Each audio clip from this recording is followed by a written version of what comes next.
દાખલા નંબર 3 સુધી જોયું ને. હવે જોઈએ આપણે દાખલા નંબર 4. શું કીધું છે 5x - 1 = 9.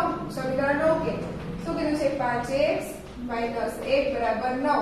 તો આપણે સમીકરણ ઉકેલ એટલે કે આપણે શું શોધવાનું છે? x ની કિંમત શોધવાની છે. તો 5x = 9 + 1. તો 5x શું થઈ જશે? બરાબર 10. તો x બરાબર શું થશે? 5 ગુણાકાર 5 છે તો ભાગાકારમાં વહી જશે એટલે 10/5. તો x બરાબર શું થશે? 5 દુ 10 એટલે કે 2. આ શું મળી ગયું આપણને? આનો ઉકેલ એટલે કે x ની કિંમત કેટલી મળી? તો કે 2. હવે જોઈએ પાંચમું. તો તેમાં શું કીધું છે? 140 લખોટી પ્રિયા અને ભાવ્યાને 3/4 ના પ્રમાણમાં વહેંચતા દરેકને ભાગે કેટલી લખોટી આવે? તો એ આપણે શોધવાનું છે કે દરેકના ભાગે કેટલી લખોટી આવશે. તો જુઓ આપણે પ્રિયા અને ભાવ્યાનું પ્રમાણ આપ્યું છે. કેટલું આપ્યું છે? તો કે 3/4. તો કુલ કેટલું થાય? તો કે 3 + 4. 4 ને 3 તો કે 4 ને 3 7. તો આ શું મળે આપણને? કુલ પ્રમાણ. તો આપણે કોનું પ્રમાણ શોધવાનું છે? તો કે ભાવ્યા અને પ્રિયા વચ્ચે લખોટીનું પ્રમાણ શોધવાનું છે. તો આપણને કેટલું છે? તો કે પ્રિયાને કેટલી લખોટી મળશે? તો કે એનું પ્રમાણ શું છે? તો કે 3. એટલે કે 3/4 ગુણ્યા 140 એટલે કે 3 દુ 7 દુ 14 એટલે કે 20. 3 દુ 6 એટલે કે 60. આ શું મળશે? તો કે પ્રિયાને. હવે છે ભવ્યાને. તો ભવ્યાને શું છે? તો કે 4/7 ગુણ્યા 140.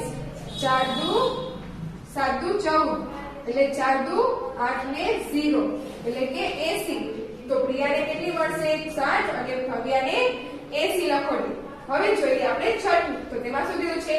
સમબાજુ ત્રિકોણ દોરો, તેની સમમિતિ રેખાઓ દર્શાવો. કેટલી છે? સમબાજુ ત્રિકોણ એટલે કે જેની ત્રણેય બાજુના માપ કેવા હોય? સરખા. તો આ થઈ ગયો આપણો સમબાજુ ત્રિકોણ. તો તેમાં શું કીધું છે? સમમિતિ રેખા દર્શાવો. તો આ થઈ ગઈ સમમિતિ રેખા. પછી એક બીજી અને આ ત્રીજી. તો કેટલી આવી? તો કે 3. આ શું થઈ ગઈ? તેની સમમિતિ રેખાઓ. હવે જોઈએ સાતમું. તો તેમાં શું કીધું છે? પરિકર અને માપપટ્ટીની મદદથી 60 અંશનો ખૂણો રચો. તેનાથી કીધું છે પરિકર અને માપપટ્ટીની મદદથી.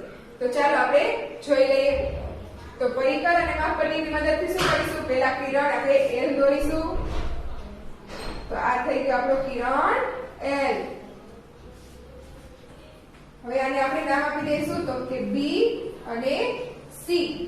તો હવે આપણે કેટલું કીધું છે? તો કે 60 અંશના માપનું કીધું છે. તો આપણે શું કરીશું? તો સાથે સાથે રચનાના મુદ્દા પણ લખતા જવાના થશે ને. તો લખો કે કિરણ રેખા કિરણ L દોરો. તેના પર B અને C નામ આપો. પછી અનુકૂળ ત્રિજ્યા લઈને એક ચાપ B ને કેન્દ્ર રાખીને એક ચાપ મારો. પછી આ ચાપ જ્યાં છે ને ત્યાં C નામ આપો અને BC જેટલું ત્રિજ્યા લઈને B અને C જેટલી ત્રિજ્યા લઈને C ને કેન્દ્ર રાખીને એક ચાપ મારો. આ ચાપ જ્યાં છે ને ત્યાં A નામ આપો. શું આપવાનું છે? A નામ. હવે આ A અને B જોડો. A અને B જોડ્યું તો આ ખૂણો કેટલો થયો? તો કે આ થયો આપણો 60 અંશનો ખૂણો. તો આપણે રચાઈ ગયો ખૂણો ABC. તેથી ખૂણો ABC 60 અંશનો થયો.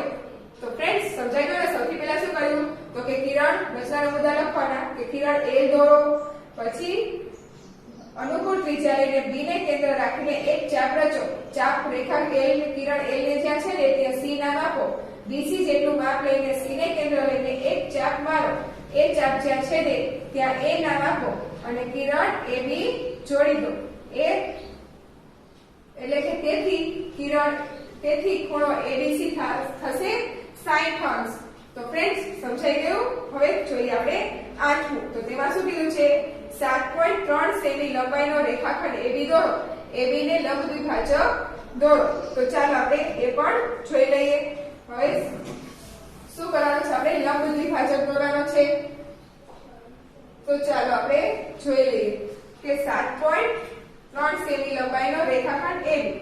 તો આ થઈ ગયો આપણો 7.3 સેમી નો રેખાખંડ AB. A અને B. હવે શું કરવાનું છે? તો તેને લંબ દ્વિભાજક દોરવાનો છે. તો લંબ દ્વિભાજક દોરવા માટે AB ને કેન્દ્ર લઈને A અને B ને કેન્દ્ર લઈને અડધાથી વધુ અનુકૂળ ત્રિજ્યા લઈને એક ચાપ ઉપર અને એક ચાપ નીચેની તરફ મારો. ફરી B ને કેન્દ્ર લઈને એક ચાપ ઉપર અને એક ચાપ નીચેની તરફ મારો. હવે આ ચાપ જ્યાં છેદ્યા ત્યાં અનુક્રમે C અને D નામ આપો. આ C અને D ને જોડો. આ જ્યાં રેખાખંડ AB ને છે ને ત્યાં O નામ આપો. તેથી રેખાખંડ AB ને લંબ દ્વિભાજક CD રેખાખંડ CD થશે. તો ફ્રેન્ડ્સ થઈ ગયું આ પણ. તો હવે જોઈએ આપણે બ. શું કીધું છે? સાચા જોડકા બનાવો. તો જોડકા માટે શું કીધું છે? પેલું વિભાગ અ માં કીધું છે કે વિભાગ A અને વિભાગ B વિષમ બાજુ ત્રિકોણ. વિષમ બાજુ ત્રિકોણ હોય કે જેની ત્રણેય બાજુના માપ સરખા ન હોય તો એને કેટલી સમિત રેખા હોય? તો કે 0. એટલે કે પેલામાં D. પછી સમદ્વિબાજુ ત્રિકોણ કે જેની બે બાજુના માપ સરખા હોય એવો ત્રિકોણ. તો એને સમિત રેખા કેટલી હોય? તો કે 1. પછી લંબચોરસ. તો લંબચોરસને આપણે સમિત રેખા કેટલી દોરી શકીએ? યસ 2. એટલે કે 2. અને ચોરસની સમિતિ રેખા કેટલી થાય? તો કે યસ 4. એટલે કે ઓપ્શન A. તો ફ્રેન્ડ્સ સમજાઈ ગયું ને બધાને? તો હવે આવું પૂછવામાં આવે બધાને આવડશે ને? Yes very good. તો ચાલો હવે જોઈએ આપણે પ્રશ્ન નંબર 3 નો અ. શું કીધું છે? કે નીચેના પ્રશ્નના જવાબ આપો. પહેલું કીધું છે કે જમીનના એક ચોરસ પ્લોટની લંબાઈ 20 મીટર અને 50 સેમી છે. આ પ્લોટને ચારે બાજુ ફરતી વાડ કરવાનો ખર્ચ દર મીટરના 8 રૂપિયા પ્રમાણે કેટલો થશે? તો આપણે શું કીધું છે? 20 મીટર અને 50 સેમી. તો એને આપણે લખવું હોય તો કેવી રીતના લખી શકાય? તો કે 2.50 મીટર લખી શકીએ ને. અને કીધું છે તેના ફરતો શું કરવાનો છે? વાડો કરવાનો છે.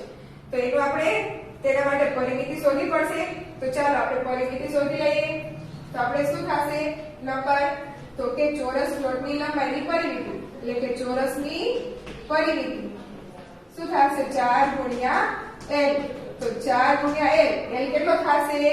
તો કે 20 મીટર અને 50 સેમી એટલે કે 20.50. તો હવે આ બંનેનો શું કરવાનું? આપણે ગુણાકાર. તો 20 50 ગુણ્યા 4. તો 4 ને 0 વડે 5 ચોક 20. 4 એકા 4 2 0 એટલે કે 4. 4 દુ 8 અને બે રકમ એક પોઈન્ટ હતો એટલે કે પોઈન્ટ કાપીએ એટલે કેટલા આવશે? તો કે 84. આ શું મળ્યો? તો કે 84 મીટર. આ શું મળ્યું? તો કે ચોરસની પરિમિતિ મળી. તો હવે આપણને કીધું છે કે એક ચોરસ ખર્ચવાનો 1 મીટરના કેટલા છે? તો કે 8 રૂપિયા. તો આપણે કેટલા મળ્યા છે? તો કે 42 મીટરના કેટલા? તો મીટર અને ખર્ચ. તો 1 મીટરના કેટલા છે? તો કે 8 રૂપિયા. 8 રૂપિયા છે ને? તો કીધા છે કે 84 મીટર થાય તો કેટલું થશે ખર્ચ? તો 84 ગુણ્યા 8. તો 8 ચોક 32 એટલે કે 8 એકા 8 8 2 16 8 24 ને 8 ચોક 32 એટલે કે 32 ને 3 તો 6 8 8 64 65 66 67 એટલે કે 67 એટલે કે કેટલું થશે? 672 મીટર. એ શું થશે આપણે? તો કે એ આપણે થશે આપણો ખર્ચ. કેટલો થશે? તો કે 8 રૂપિયાના પ્રમાણે 672 રૂપિયા. હવે જોઈએ આપણે બીજું. તો તેમાં શું કીધું છે કે 5x છેદમાં 2 વત્તા 1 બરાબર 11 નો સમીકરણ ઉકેલો. તો ચાલો આપણે સમીકરણ ઉકેલી લઈએ. શું કીધું છે? 5x ના છેદમાં 2 એટલે કે 5x છેદમાં 2 વત્તા 1 બરાબર 11. આમ છે. તો હવે શું કરવાનું છે? તો કે આપણે આનો ઉકેલ શોધવાનો છે. એટલે કે આપણે x ની કિંમત શોધવાની છે. તો 5x છેદમાં 2 બરાબર 1 વત્તા છે તો આ બાજુ જાય તો માઈનસ થઈ જાય. તો 11 માઈનસ 1 એટલે કે 5x છેદમાં 2 બરાબર 10. તો શું થશે? અહીંયા આગળ ગુણાઈ જશે એટલે કે 5x બરાબર 10 ગુણ્યા 2 તો 5x કેટલા મળશે તો કે 10 દુ 20 એટલે x બરાબર 20 ના છેદમાં 5 એટલે 5 ચોક 20 એટલે x ની કિંમત મળી 4 તો x ની કિંમત શું મળી આપણને યસ 4 તો ચાલો હવે જોઈએ આપણે ત્રીજું તો તેમાં શું કીધું છે એક ડઝન ને પેનની કિંમત 180 છે 8 બોલ પેનની કિંમત 72 રૂપિયા છે તો પેનની કિંમત અને બોલ પેનની કિંમતનો ગુણોત્તર શોધો શું શોધવાનો છે પેન અને બોલ પેનની કિંમતનો ગુણોત્તર તો ચાલો આપણે શોધી લઈએ તો એક પેન એક ડઝન પેન એટલે કેટલા થશે એક ડઝન બરાબર તો કે 12 પેન તો પેન અને કિંમત તો 12 પેનની કિંમત કેટલી કીધી છે તો કે 180 રૂપિયા તો એક પેનની કિંમત કેટલી તો 180 છેદમાં 12 તો 6 દુ 12 6 તરી 18 અને 2 પંચા 15 દુ 30 એટલે કે 15 રૂપિયા એ મળીશું પેનની કિંમત તો હવે શું શોધવાની છે બોલ પેનની તો બોલ પેન અને કિંમત તો બોલ પેન કેટલી કીધી છે તો કે 8 બોલ પેન ના 72 રૂપિયા 8 બોલ પેન ના 72 રૂપિયા તો એક પેન ના કેટલા તો 72 ના છેદમાં 8 તો 8 6 8 5 40 8 6 42 64 8 6 64 8 9 72 તો કેટલા થાય તો કે 9 રૂપિયા તો હવે આપણે શું શોધવાનો છે તો કે આનો ગુણોત્તર શોધવાનો છે ને તો કેટલા થશે તો કે ગુણોત્તર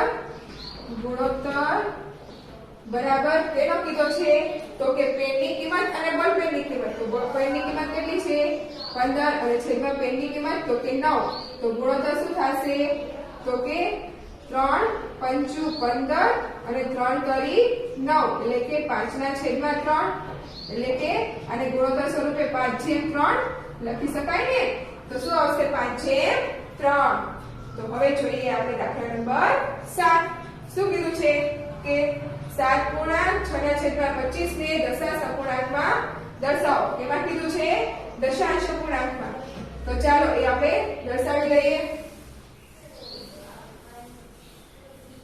શું કીધું છે તો કે 7 પૂર્ણાંક 6 ના છેદમાં 25 ને તો હવે 7 છે એને આપણે શું કરવાના થોડી વાર માટે એમના એમ રહેવા દેશું આપણે 6 ને 25 નું કરીશું 6 ને 25 નું તો હવે છેદમાં આપણે 100 લાવવા હોય તો 25 ને કેટલા વડે ગુણવા પડે તો કે 4 વડે તો 10 ને પણ 4 વડે ગુણવું પડશે તો 6 ચોક 100 ચોક 25 ચોક 100 અને 6 ચોક 24 તો શું મળ્યું આપણે 2 પોઈન્ટ કાપીએ તો 0.24 આ મળ્યું તો હવે એમાં 7 પ્લસ કરવાના એટલે 7 0.24 બરાબર શું થશે 7.24 આ શું મળ્યું આપણો તો કે આપણો મળ્યો દશાંશ અપૂર્ણાંકમાં શું મળ્યું 7.24 હવે જોઈએ પાંચમું તો તેમાં શું કીધું છે પરિકર અને સીધી પટ્ટીની મદદથી 2 વર્ષનો ખૂણો રચો અને તેને દુભાગો તો શું કીધું છે આપણે 2 વર્ષનો ખૂણો રચવાનો છે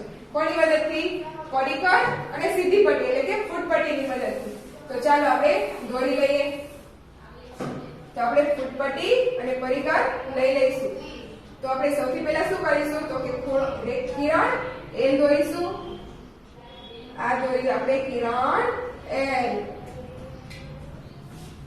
આને નામ આપી દઈએ આપણે B હવે B નામ આપ્યું તો હવે આપણે શું કરવાનું છે પરિકર લેવાનું પરિકરની મદદથી હવે સૌથી પહેલા આપણો રચનાના મુદ્દા શું થશે સાથે સાથે લખતા જઈશું ને રચનાના મુદ્દામાં સૌથી પહેલા લખવાનું કિરણ L દોરો તેના બીજા ખૂણે તેના કેન્દ્રને B નામ આપો પછી અનુકૂળ ત્રિજ્યા લઈને શું કરવાનું અનુકૂળ ત્રિજ્યા લઈને B ને કેન્દ્ર રાખીને એક ચાપ મારો જ્યાં ચાપ રેખા L ને કિરણ L ને છેદે ત્યાં C નામ આપો પછી BC જેટલું માપ લઈને C ને કેન્દ્ર રાખીને ચાપ પર એક ચાપ મારો અને તે ચાપને કેન્દ્ર રાખીને ફરી એક ચાપ મારો આને O અને P નામ આપો હવે તો કે OC જેટલું કેન્દ્ર લઈને O અને પરથી કેન્દ્ર લઈને એક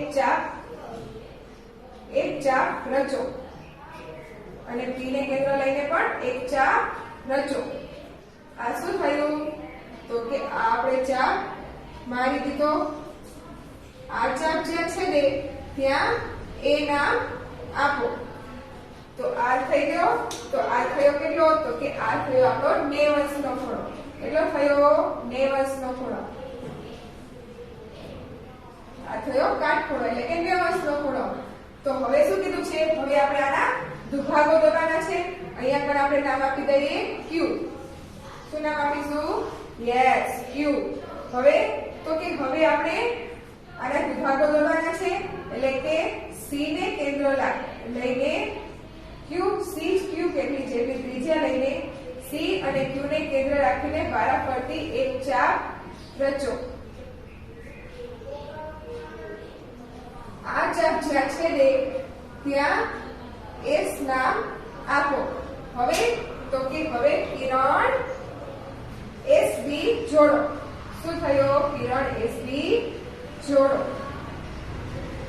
તો આ શું થઈ ગયો તો કે 45 અંશનો ખૂણો એટલે કે આ તેનો દુભાગો એટલે કે ખૂણો ABC નો દુભાગે ખૂણો SBC છે. તો આપણે માંગ્યા મુજબનો 90 અંશનો ખૂણો મળી ગયો. ઓકે ફ્રેન્ડ્સ, હવે જોઈએ આપણે B. તો તેમાં શું કીધું છે નીચેના વિધાનો ખરા છે કે ખોટા તે ચકાસો. પહેલું શું કીધું છે સમમિત રેખા આકૃતિને બે સરખા ભાગમાં વહેંચે છે. તો વિધાન કેવું છે સાચું. પછી બીજું x અક્ષ અને y અક્ષના છેદ બિંદુને મધ્ય બિંદુ કહેવાય છે. તો એ વિધાન કેવું છે ખોટું. x અક્ષ અને y અક્ષના મધ્ય બિંદુ કોને શું કહેવાય તો કે મધ્ય બિંદુ ક્યાં હોય તો કે સાઈડમાં. એને શું કહેવાય છે મધ્ય બિંદુ કહેવાય નહીં. એને શું કહેવાય તો કે ઉગમ બિંદુ કહેવાય. શું કહેવાય ઉગમ બિંદુ. હવે જોઈએ ત્રીજું.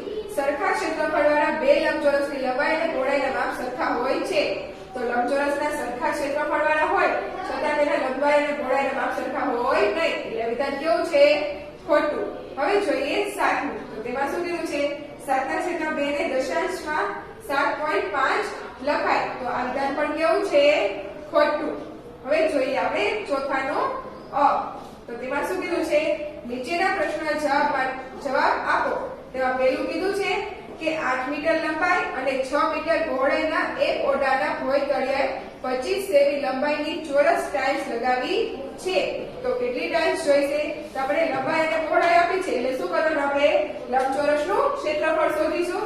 તો ચાલો આપણે લંબચોરસનું ક્ષેત્રફળ શોધી લઈએ.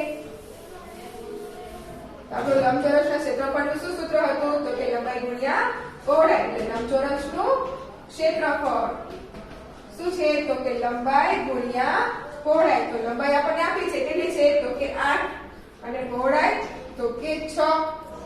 તો 8 6 તો કે 6 6 6 36 6 7 42 6 48 તો કે 48. આ શું મળી ગયું તો કે આપણે ભોંય તળિયાની આ શું મળી ગયું આપણે ભોંય તળિયાની આપણે તો આપણે 6 7 48 એટલે 48 શું મળી ગઈ તો કે આપણે જે ઓરડો હતો એના ભોંય તળિયાનું ક્ષેત્રફળ મળી ગયું.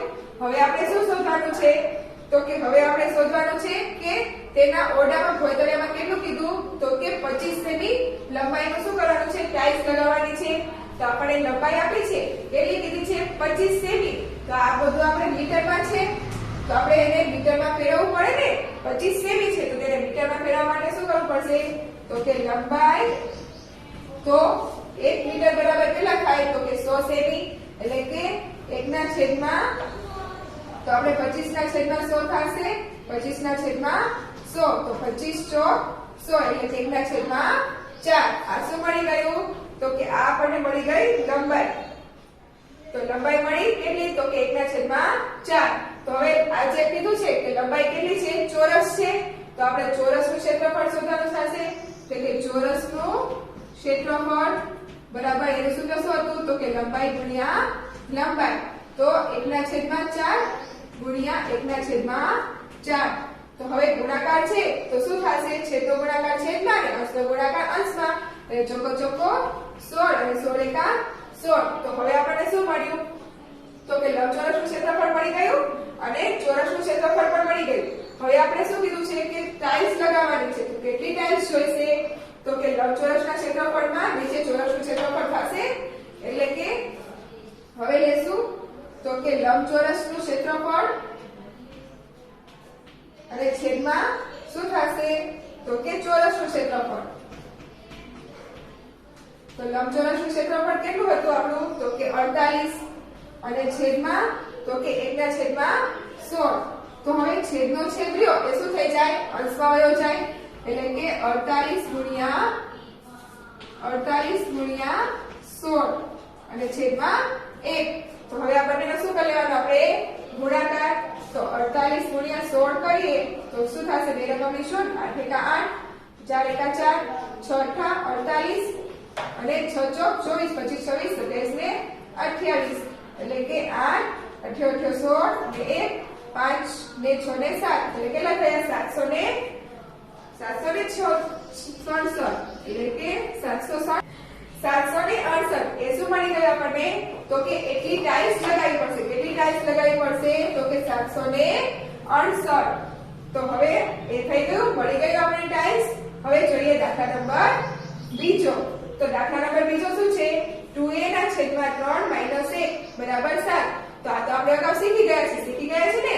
તો ચાલો આપણે જોઈ લઈએ શું છે. 2a ના છેદમાં 3 - 1 ના છેદમાં 1 બરાબર 7. તો આ એક માઈનસ છે, બરાબરની બીજી સાઈડ જાય તો શું થઈ જાય? પ્લસ. એટલે કે 2a ના છેદમાં 3 m9 અને 7 ને 1 તો કે 8. તો હવે આ 3 રહ્યા અહીંયા ગુણાઈ જશે. એટલે કે a બરાબર 8 ગુણ્યા 3 છેદમાં 2. તો હવે છેદ ઉડાડીએ તો શું થઈ જશે? તો કે 2 ચોક 8, 4 તરી 12. તો એ કેટલા મળ્યા આપણને? 12. તો હવે જોઈએ આપણે દાખલા નંબર ત્રીજો. તો એ શું છે? તો કે 28/44 અને 42/66 નો ગુણોત્તર સરખા છે કે કેમ તે દર્શાવો. તેમના અતિશય રૂપ. તો એ પણ આપણે શીખી ગયા છે ને. તો ચાલો 28/44 તો કેટલા થશે? 7 ચોક 28 અને છેદમાં 11 ગુણ્યા 4 એટલે 11 ચોક 44. તો શું થયું? તો કે 4 4 ગયા એટલે કે 7/11. હવે તો કે 42/66. તો 7 6 42 અને 11 6 66. 6 6 ગયા એટલે કે 7/11. બંને સરખા આવ્યા. શું લખવાનું? કે તેનું સંક્ષિપ્ત રૂપ શું મળી ગયું? 7/11. હવે જોઈએ ચોથું. તો તેમાં શું કીધું છે? ભાવનાએ શાકવાળા પાસે 2.25 કિલોગ્રામ ભીંડા, 3.500 ગ્રામ બટાકા અને 1 કિલો ને 750 કિલોગ્રામ બટેકા ખરીદ્યા. તો તેને કુલ કેટલું શાક ખરીદ્યું? તો એ પણ આપણે અગાઉ શીખી ગયા છે ને. તો શું કરવાનું છે? ત્રણેયનો આપણે સરવાળો. તો પોઈન્ટ નીચે પોઈન્ટ શું રાખવાનો? નકર તો આપણો દાખલો શું થઈ જાય? ખોટો. તો શું કરવાનું? તો કે 0 0 0, 5 ને 5, 10 ને 1. તો 10 ને 0 અને 1 વધી અને 5 ને 7 તો કે 12, 12 ને 2 તો કે 14 ને 1 15, 15 આવે તો વધી 1 આવી એટલે 3 ને 3, 6 ને 1 7. તો એ શું થઈ ગયું આપણું? શાકભાજી કેટલું આવ્યું? તો કે 7.500. તો હવે આપણે જોઈ લઈએ આ પાંચમો. તો તેમાં શું કીધું છે કે 8.5 સેમી લંબાઈનો રેખાખંડ XY દોરો. તેના બહારની બાજુ બિંદુ P લો અને બિંદુ P માંથી રેખાખંડ XY લંબ રચો. તો ચાલો આપણે જોઈ લઈએ. તો સૌથી પહેલા આપણે શું કરવાનું છે? તો કે 8.5 સેમી નો રેખાખંડ દોરવાનો છે. તો ચાલો દોરી લેશું ને. હવે 8.5 સેમી લેશું એટલે કે 8 અને માથે 5 એટલે કે આ થઈ ગયો 8.5 સેમી નો રેખાખંડ. શું છે? તો કે x અને y. હવે આપણે તેનો બહારની બાજુ બિંદુ P લેવાનું છે અને તે પાછો શું થવો જોઈએ? તો કે રેખાખંડ XY નો લંબ થવો જોઈએ ને. તો આપણે પરિકરની મદદથી કરીશું. તો શું કરવાનું? તો કે સૌથી પહેલા રચનાના મુદ્દામાં પહેલો મુદ્દો શું લખવાનો? કે 8.5 સેમી નો રેખાખંડ XY રચો. પછી x ને અનુકૂળ ત્રિજ્યા લઈને x અને y ને અનુક્રમે કેન્દ્ર લઈને એક ચાપ રચો. પછી આ ચાપ જ્યાં છે ને ત્યાં શું નામ આપણને કીધું છે? કે P. એટલે કે P નામ અહીંયા આપણે Q નામ લ્યો. અને તો હવે શું કરીશું? તો કે Q નામ આપ્યું ને. હવે તેને આપણે રેખાખંડ XY માં શું છેદે તે રીતે દોરી લેશું. અહીંયા શું નામ આપવાનું? તો કે P. એટલે આ શું થઈ ગયો? આપણો લંબ. એટલે કે રેખાખંડ XY લંબ રેખાખંડ P. PQ. આ શું થઈ ગયો આપણો લંબ દોરાઈ ગયો. ઓકે.